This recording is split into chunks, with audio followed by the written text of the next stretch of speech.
Philip Woolen.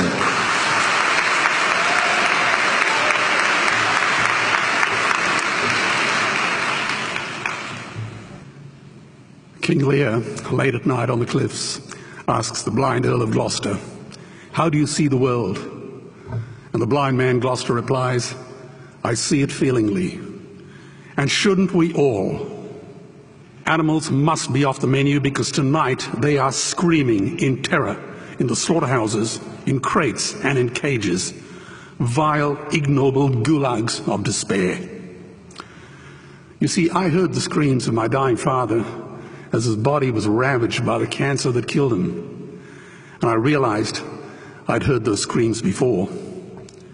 In the slaughterhouse, their eyes stabbed out and their tendons slashed, on the cattle ships to the Middle East, and the dying mother wail as a harpoon explodes in her brain as she calls out to her calf. Their cries were the cries of my father. And I discovered that when we suffer as equals. And in their capacity to suffer, a dog is a pig, is a bear, is a boy. Meat today is the new asbestos, more murderous than tobacco. CO2, methane and nitrous oxide from the livestock industry are killing our oceans with acidic, hypoxic dead zones. 90% of small fish are ground up into pellets to feed to livestock. Vegetarian cows today are the world's largest ocean predators. The oceans are dying in our time. By 2048, all our fisheries will be dead, the lungs and the arteries of the earth. Billions of bouncy little chicks are ground up alive simply because they are male. Only 100 billion people have ever lived. 7 billion people live today. And yet we torture and kill 2 billion sentient living beings every week. 10,000 entire species are wiped out every year because of the actions of one. And we are now facing the 6th mass extinction in cosmological history. If any other organism did this, a biologist would call them a virus. It is a crime against humanity of unimaginable proportions. But happily, the world is changing. 10 years ago, Twitter was a bird sound. www was a stuck keyboard. Cloud was in the sky. 4G was a parking space. Google was a baby's burp. Skype was a typo. And Al-Qaeda was my plumber. Victor Hugo said, "There is nothing more powerful than an idea whose time has come." Well, animal rights today is now the greatest social justice issue since the abolition of slavery. Do you know there are over 600 million vegetarians in this world? And that is bigger than the United States, England, France, Germany, Spain, Italy, Canada, Australia, New Zealand, all put together. If we were one nation, we would be bigger than the 27 nations of the European Union.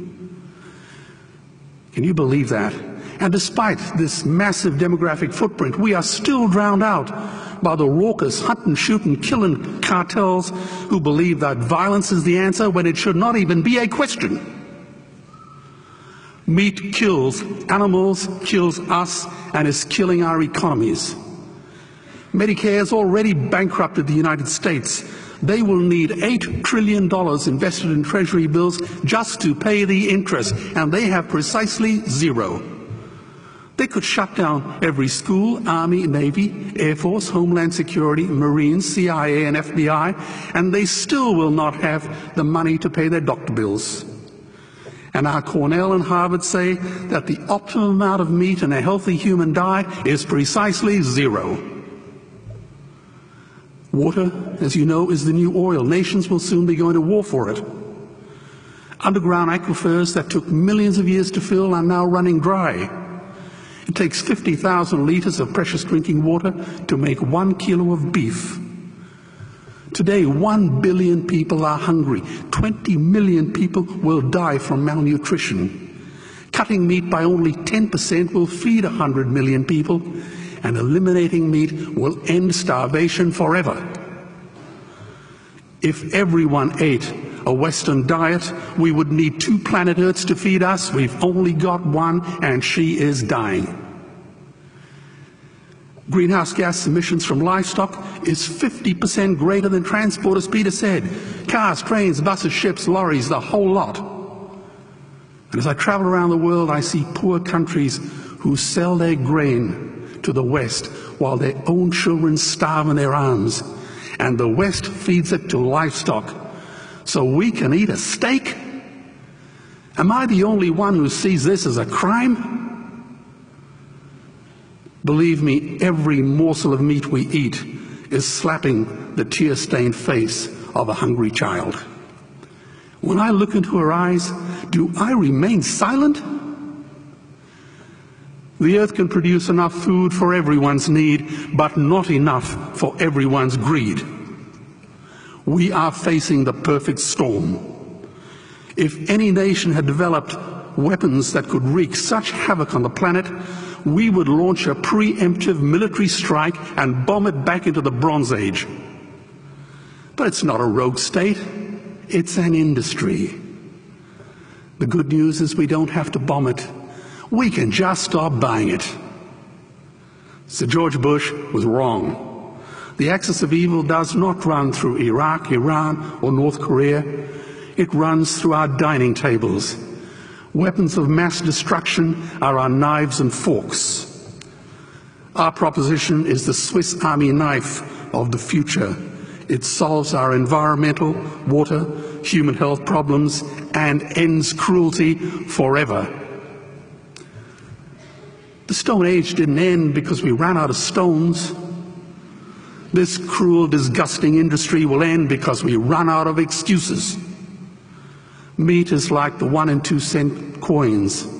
It costs more to make than it's worth. And I come from the bush.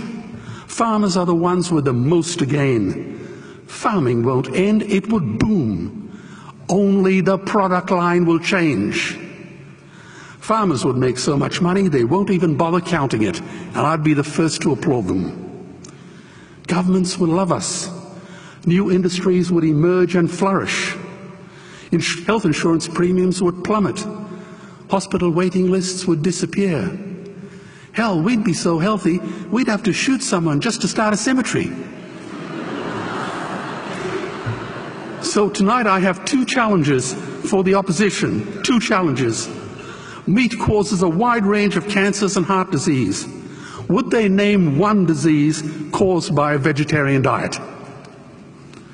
And 2, I'm funding the Earthlings trilogy.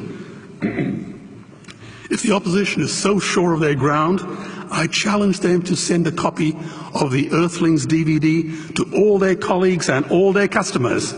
Go on, I dare you.